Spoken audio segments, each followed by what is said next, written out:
Hey y'all, welcome to the Clock Tower. I'm Colton, here with Brandon. 5 cards, 5 minutes, more Hololive. Yes, a third 5 cards, 5 minutes episode on Hololive because of the number of cards that it has. Now we're talking about uncommons and commons from the extra booster. Brandon, what's our first card? First up, we have this Aquarickey. When the card is in the middle of your center stage, this gets an additional 3,000 power. It also has the ability of when it goes to waiting room, you can pay one and then put a character from your waiting room into the bottom of your clock.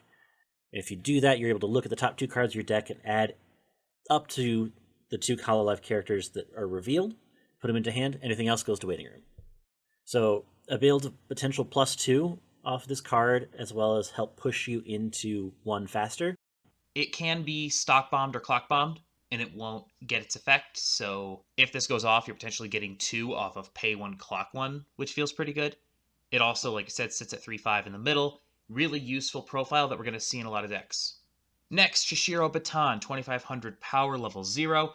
At the beginning of your opponent's draw phase, if you have another Hololive character, you can reveal the top card if it's level 1 or higher. This goes back to your deck, and you search your deck for the level 1 Shishiro combo and put it into your hand. This is interesting. We've seen plenty of coin flips before. It's a level 1 coin flip. This one, basically, instead of just jumping back into your hand, turns itself into a copy of your level 1 combo. It's a really interesting one for sure because it allows us to be able to get that combo into hand potentially faster without the cost of an additional stock. Yes, you're losing 1 on board, but your deck state is kind of remaining the same ratios to get the level 1 combo into hand. With that in mind, the combo itself, if you have a character in memory, gets an additional 3,000 power, so it would be sitting at 7,000 by itself on non-combo turns. And on combo turns, it's sitting at 8 with the Pants Climax.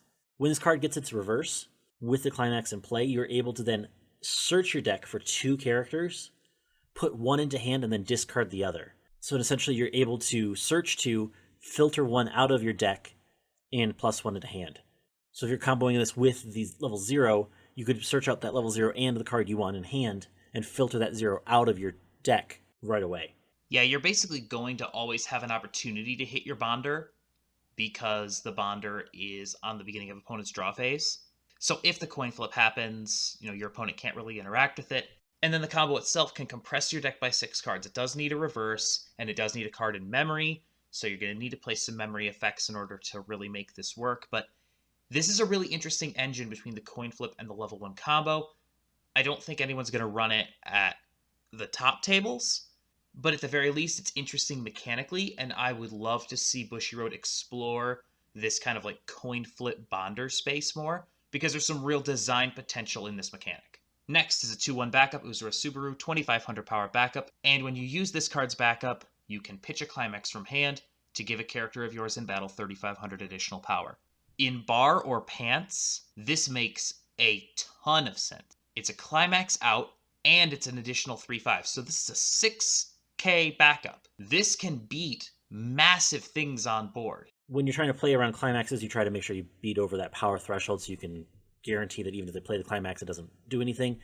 This one, putting a power threshold at 6K for a backup, really forces your opponent to rethink how they play things or play into it knowing that they're going to lose their board.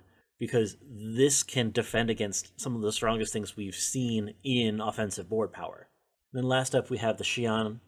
On play, look at the top 3 of your deck, put them back in any order, and bounce one of your opponent's characters back to their hand. Additionally, it has an alarm effect. So when this card is the top card of your clock, at the beginning of main phase, you can pay 1, pitch 1 to refresh your deck without paying the refresh penalty. So you clock this, you control your deck state. Yeah, this is again another interesting take from Hololive on a mechanic that we already know pretty well. It's on a level 3 body, but that doesn't matter because you can use this alarm effect literally any time.